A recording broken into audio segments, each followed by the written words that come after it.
Hello dear student, कैसे हैं आप सब। एक बार मैं फिर से आपके सामने उपस्थित हूँ मैथिली शरण गुप्त जी की कुछ पंक्तियों को लेकर, और जहाँ तक पीछे की क्लास में बात हुई थी उसके आगे की चर्चा प्रारंभ करते हैं।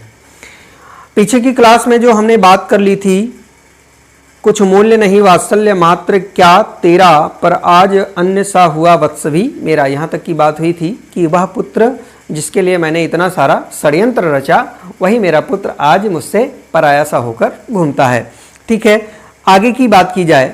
आगे क्या कहती है कैकेयी, थूके मुझ पर त्रैलोक्य भले ही थूके, जो कोई जो कह सके कहे क्यों चूके, छीने न मात पद किंतु भरत का मुझसे, रे राम दुहाई करूं और क्या तुझसे, कहते आते थे यही अभी नरदेही, माता न कुमाता पुत्र कुपुत्र भले ही, अब कहें सभी यह हाय विरुद्ध विधाता, है पुत्र पुत्र ही रहे कुमाता माता।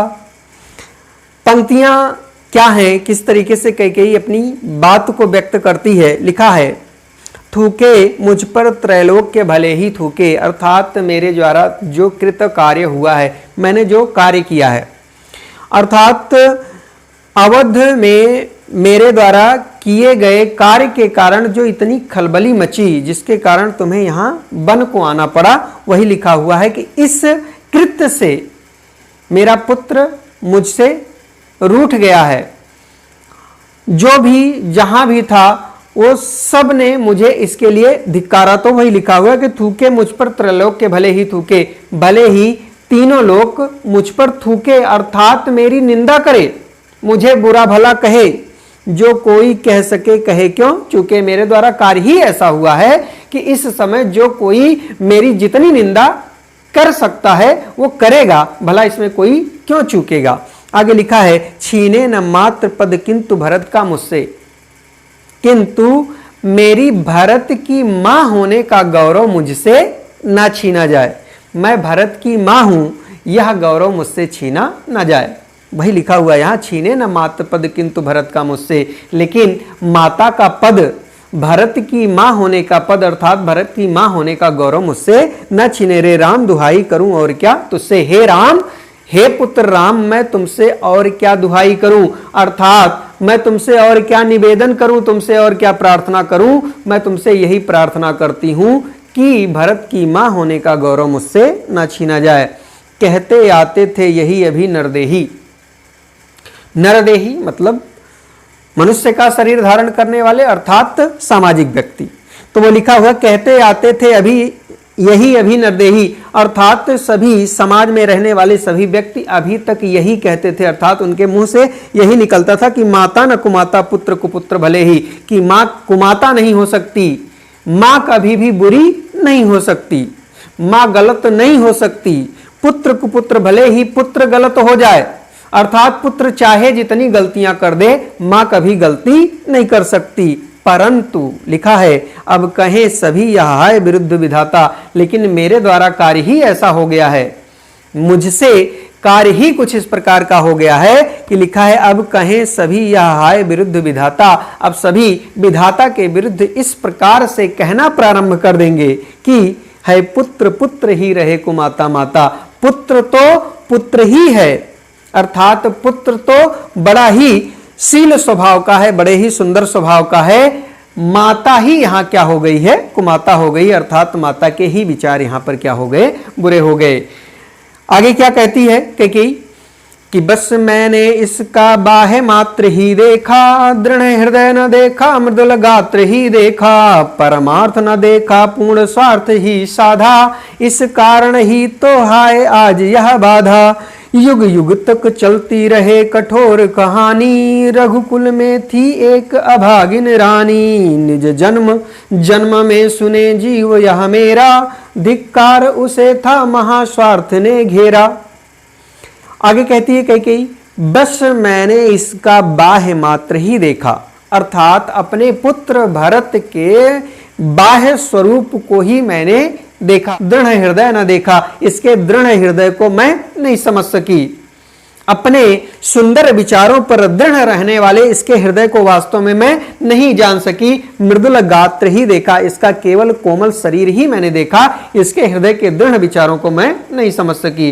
परमार्थ न देखा, पूर्ण स्वार्थ ही साधा। परमार्थ होता है दूसरों का कल्याण, अर्थात मैंने दूसरों के कल्याण के विषय में कभी भी नहीं सोचा। उस समय तो पूर्ण स्वार्थ ही साधा। मुझे मेरा स्वार्थ दिखाई पड़ा था कि मेरा पुत्र राजगद्दी पर बैठेगा तो मैं जो है सबसे ऊपर, सबसे ऊपरी दर्जे पर रहूंगी।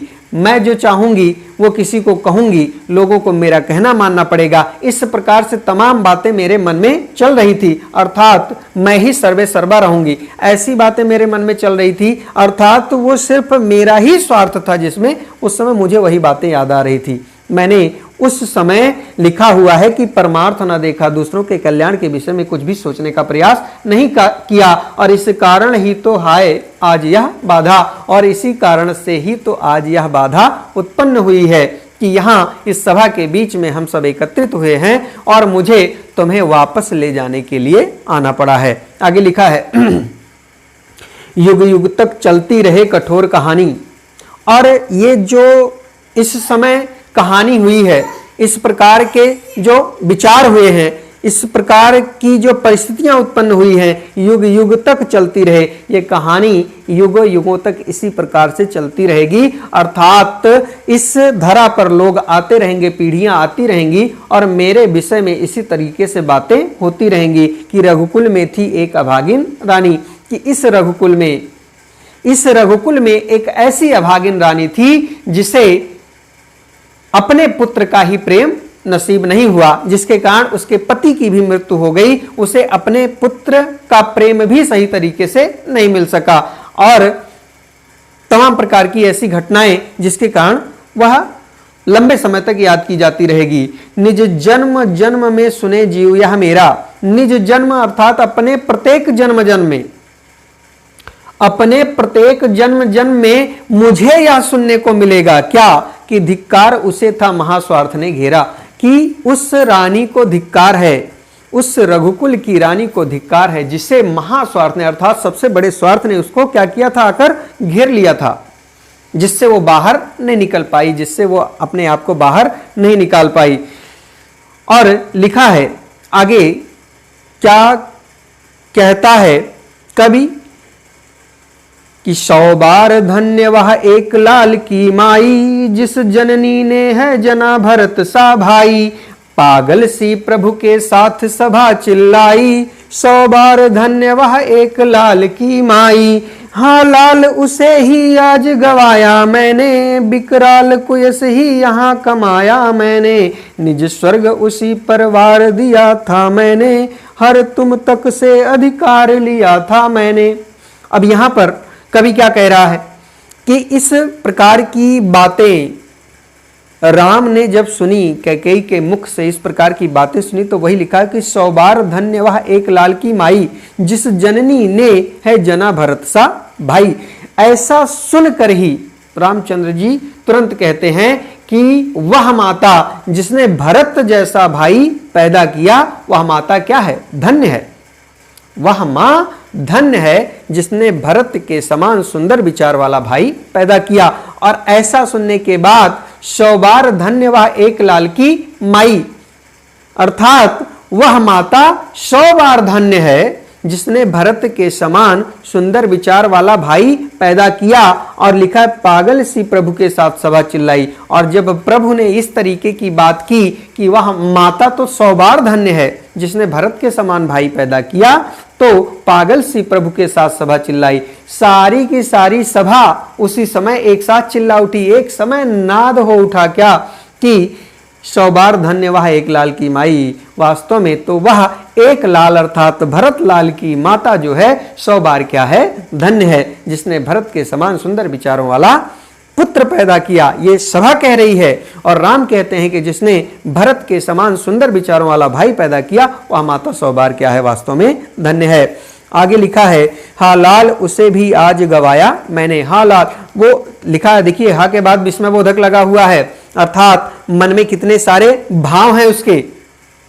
कितने प्रकार के आश्चर्यजनक भाव हैं। वो लिखा कि हाँ लाल, हाँ मेरा एक लाल था, मेरा एक पुत्र था जो मुझसे बहुत प्रेम करता था। वो लिखा है कि उसे भी आज गवाया मैंने, वास्तव में आज उसे भी मैंने क्या किया, खो दिया। मैंने अपने उस पुत्र को क्या किया, खो दिया। और लिखा हुआ है विकराल कुयस ही यहाँ कमाया मैंने, और वास्तव में विकराल का मतलब भयंकर, कुयस का मतलब अपयस। यहाँ पर आकर भी मैंने भयंकर अपयस ही कमाया, अर्थात मेरे हाथों में आया तो सिर्फ क्या आया, अपयस आया। सारी की सारी बुराइयां ही मेरे हाथ आई, अर्थात सारी की सारी बुराइयां ही मुझे सुनने को मिली। निज स्वर्ग उसी पर वार दिया था मैंने, अर्थात अपने समस्त स्वर्गीय सुखों को मैंने उसी पर क्या कर दिया था, न्यौछावर कर दिया था। अपने समस्त स्वर्गीय सुखों को मैंने अपने पुत्र पर क्या कर दिया था, न्यौछावर कर दिया था। और शायद इसीलिए अपने पुत्र की राजगद्दी पर बैठने का स्वप्न मेरे मन में आया। वो लिखा हुआ है कि निज स्वर्ग उसी पर वार दिया था मैंने, अपने उसी पुत्र पर मैंने अपने समस्त स्वर्गीय सुखों को क्या कर दिया था, न्यौछावर कर दिया था। और राम से वो कहती है कि हर तुम तक से अधिकार लिया था मैंने, वास्तव में तुमसे भी अधिकार, तुमसे भी तुम्हारा अधिकार मैंने छीन लिया था। तुमसे जो तुम मुझे मां कहते थे उस अधिकार को भी मैंने क्या कर लिया था, हर लिया था, अर्थात छीन लिया था। इस प्रकार के वचन कैकेयी वहां पर कहती है। और इस प्रकार के वचनों को सुनकर वहां लोग जो थे, वास्तव में जो वहां पर सभा थी, उनके हृदय में तमाम प्रकार के आश्चर्यजनक भाव उत्पन्न होते थे। तो इन्हीं भाव के साथ तमाम प्रकार की बातें वहां सभा में होती रहती हैं। फिलहाल सभा की आगे क्या बातें होती हैं ये आगे हम लोग भी चर्चा करते रहेंगे। तब तक के लिए आप सभी को बहुत बहुत प्यार, बहुत बहुत नमस्कार। जय हिंद।